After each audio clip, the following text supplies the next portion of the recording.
سلامونه، زه ډاکټر نوید خپلواک یم او نن په یوه بله مهمه موضوع در سره خبرې کوم. څنګه د اعصابو رګونه تقویه او زورور کو په خپل وجود کې. ګورئ، د اعصابو مرکزي او محیطي سیستم د بدن هر کوچنی او ستر فعالیت اداره کوي. یعنی هر څه چې زموږ په وجود کې کیږي ټول کړه وړه د اعصابو د مرکزي سیستم لخوا کنټرولېږي. مرکزي سیستم یا سنټرل نروس سیستم یا CNS زموږ اعصاب په دوو برخو ویشل شوي دي چې یو ته سنټرل نروس سیستم وایي او بل ته یې بیا پریفرل نروس سیستم وایي PNS. پریفرل نروس سیستم یا د اعصابو رګونه او سنټرل نروس سیستم یا په خپله برین، درست، دا دواړه یو ځای کیږي او د اعصابو سیستم جوړوي، نروس سیستم. درست؟ ښه، د هرې حجرې فعالیت، د هر ارګان حرکات و سکنات او فعالیت د همدغه عصبي سیستم په واسطه باندې کنټرولېږي. دغه کنټرول مستقیما د اعصابو د رګونو په واسطه باندې مساعد شوی ده. تاسو په دې شکل کې د اعصابو یوه حجره ګورئ. موږ به د اعصابو حجرې ته نیورون وایو. نیورون دغسې په میلیاردونو حجرات یو ځای کیږي او د اعصابو یو رګ جوړوي. دې ساحې ته ډنډرایټس وایي. ډنډرایټس دا ساحه یې د اګزون په نامه باندې یادیږي. اګزون، درست؟ او دا ساحه یې سل باډي یا د حجرې مرکزیت په همدې بخش کې ده چې په داخل کې بیا هسته لري، نیوکلس، او نیوکلیس بیا په خپل داخل کې DNA لري او په DNA کې بیا کوډونه موجود دي چې په د هغې په واسطه باندې دوی خپل فعالیتونه او روزمره کار مخته بیایي. ښه، موږ نیورون ته structural او functional unit وایو. structural او functional unit څه معنا لري؟ structural او functional unit دغسې حجرات په میلیاردونو سره یو ځای شي، یو عصبي رګ جوړوي او په هغه عصبي رګ کې بیا دوی خپل فعالیتونه پر مخ بیایي. ځکه خو وظیفوي او ساختماني واحد دې ته ویل کیږي. یعنی په میلیاردو نیورونونه سره یو ځای شي او یو عصبي رګ جوړوي. دغه عصبي رګ د نیورون له جوړښته منځته راغلی. موږ د نیورون په دې ساحه باندې یو څه تم کیږو، اګزون چې ورته وایي. اګزون، درست؟ دا اګزون دلته رسمو. د اګزون شاوخوا ته حجرات موجود دي. دغه حجراتو ته شوان سل ویل کیږي. شوان سل، لسګونه او سلګونه شوان سلز په یو اګزون کې سره یو ځای کیږي او د مایلن شیټ په نامه یوه پرده جوړوي. شوان سل داسې لیکل کیږي. شوان سل. شوان یو عالم و چې د لومړي ځل لپاره په اګزون کې دا حجرات وپېژندل. لسګونه او سلګونه شوان سلز سره یو ځای شي، دا سل باډي ده او دا ډنډرایټونه دي. دا هم ډنډرایټ ده. ښه، او یو شیټ جوړوي چې دې ته مایلن شیټ ویل کیږي. مایلین شیټ. دغه مایلین شیټ په حقیقت کې د هغه نخاع یا د اعصابو د هغه جزء حفاظت کوي چې په منځ کې راتیر شوی ده او انګیزې د اکشن پوټنشل په واسطه یا تر عنوان لاندې انتقالوي. په شکر کې دغه شوان حجراتو ته صدمه رسیږي. په جرحه او په ترافیکي حوادثو کې یا د هر ملحوظ پر اساس چې په شوان سل فشار راغی نو ورو ورو تخریب کیږي، له منځه ځي او څه چې منځته راځي هغې ته ډیمایلینیټیو نیوراپیتي وایي. یعنی د هر ملحوظ پر اساس که چیرې د شوان سل یا د اګزون شاوخوا ته دغه حجرات متضرره شول، بالاخره د ضرر نه وروسته خپله وظیفه سرته نشي رسولی، ناروغه شي، مریضان شي. نو د ډیمایلینیشن نیوروپاتی په نامه تکلیف منځته راځي.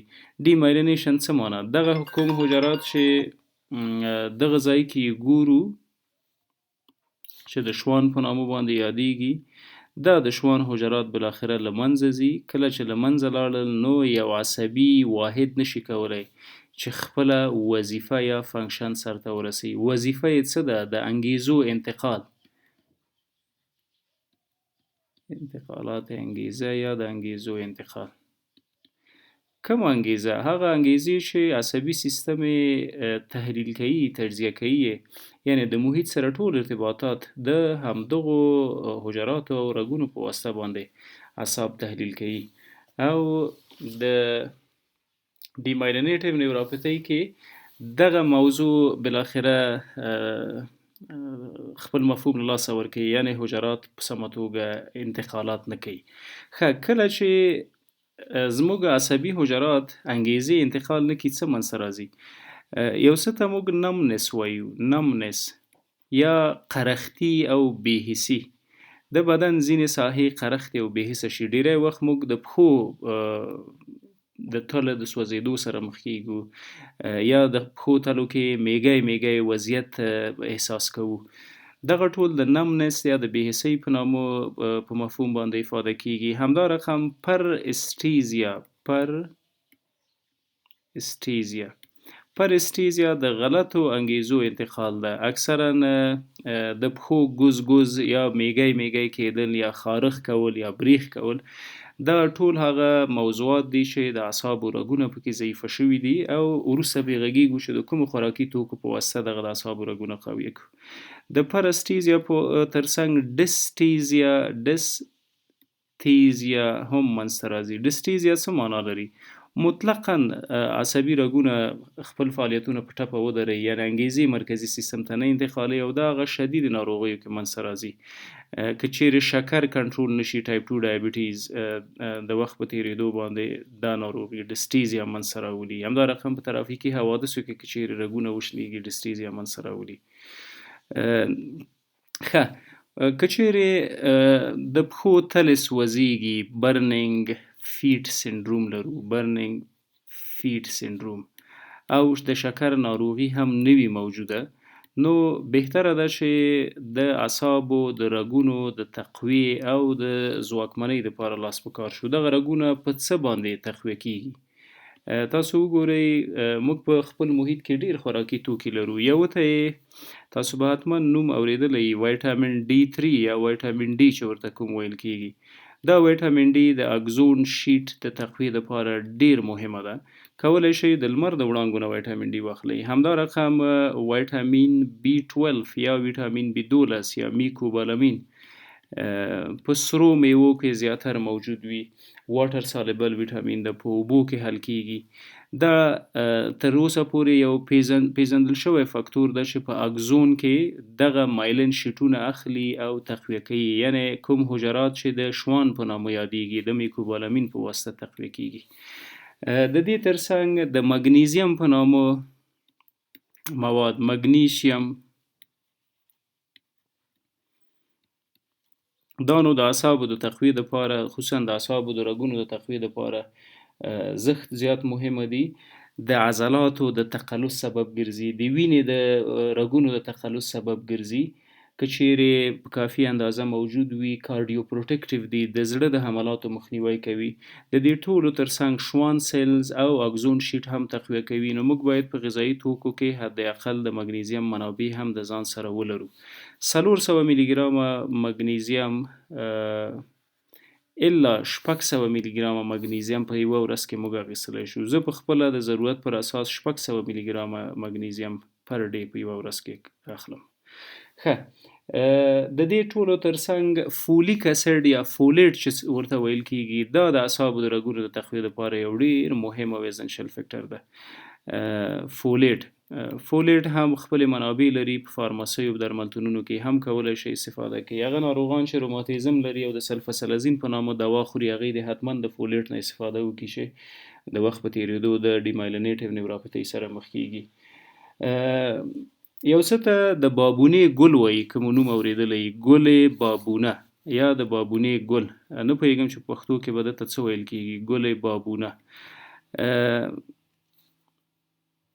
بابونه دا تقریبا طبیعي پریګبلین ده دغه پریګبلین یا ګاباپنټین په نامه چې کومې دواګانې موجود دي اکثرا د نیوروپاثي لپاره کارول کیږي که غواړئ چې طبیعي زیرمو نه استفاده وکړئ نو ګل بابونه دا کولی شئ د چای په شکل یې وڅښئ کولی شئ مختلفې نورې لارې د خوراک لپاره ولټوئ په ټوله کې طبیعي منابع ډېرې مهمې دي ګټې لري او هیڅ ډول تاوانونو سره مو نه مخ کوي هیله ده چې دا بحث یو څه ګټور تمام شوی وي مننه